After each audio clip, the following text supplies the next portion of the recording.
दूसरा है रचना के आधार पर शब्द तीन प्रकार के होते हैं। रूढ़ शब्द, यौगिक शब्द, योग रूढ़ शब्द। रूढ़ शब्द वे शब्द जिनके टुकड़े करने पर कोई अर्थ नहीं निकलता उन्हें रूढ़ शब्द कहते हैं। जैसे उनको टुकड़ा यानी अलग अलग करने से उनका अर्थ नहीं होता, सेपरेटली उनका अर्थ नहीं होता, अगर मिलाएंगे तो उसका अर्थ बन जाएगा, इसको हम लोग रूढ़ शब्द कहते हैं। जैसे फ का कोई अर्थ नहीं, ल का भी कोई अर्थ नहीं, अगर मिलाएंगे तो फल बन जाएगा। ऐसे शब्द को रूढ़ शब्द कहते हैं बच्चों। पे, धन, ड, पेड़ शब्दों के टुकड़े यानी खंड कर देने पर उनका अर्थ नहीं निकलता है तो यह रूढ़ शब्द हो जाता है।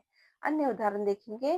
फल, पेड़, पहाड़, पाठ, गगन, बात, पवन। यानी इसको अलग अलग लिखने से यानी प, धन, व, धन, न, प, व, न अगर मिला के लिखेंगे तो ये पवन हो जाएगा यानी हवा हो जाएगा।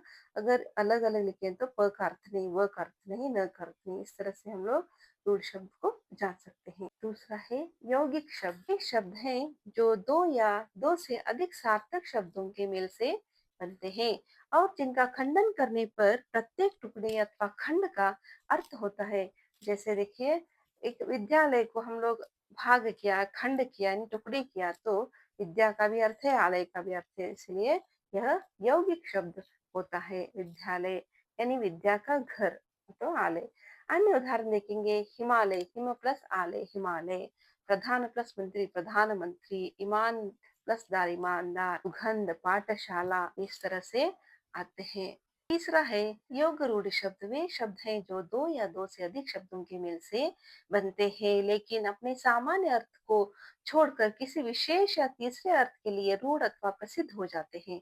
यानी दो या तीन शब्द मिलकर यह होते हैं, यह योग रूढ़ शब्द है, मगर यह अर्थ तीसरा ही निकलता है, इशारा करता है, तीसरे की तरफ इशारा करता है, जिसे योग रूढ़ शब्द कहते हैं। यह बहुरूढ़ी समास के अंदर बहुत सारे उदाहरण यह योग रूढ़ के शब्द ही आते हैं। देखिए, यह शब्द आमतौर पर बहुरूढ़ी समास के उदाहरण होते हैं। जैसे उदाहरण के साथ समझेंगे।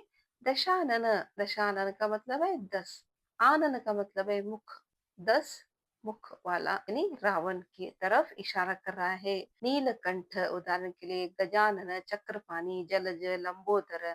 इस तरह से नीलकंठ का मतलब है यह शिव जी की तरफ इशारा कर रहा है, तो इस तरह से हम लोग इसको योग रूढ़ शब्द समझते हैं।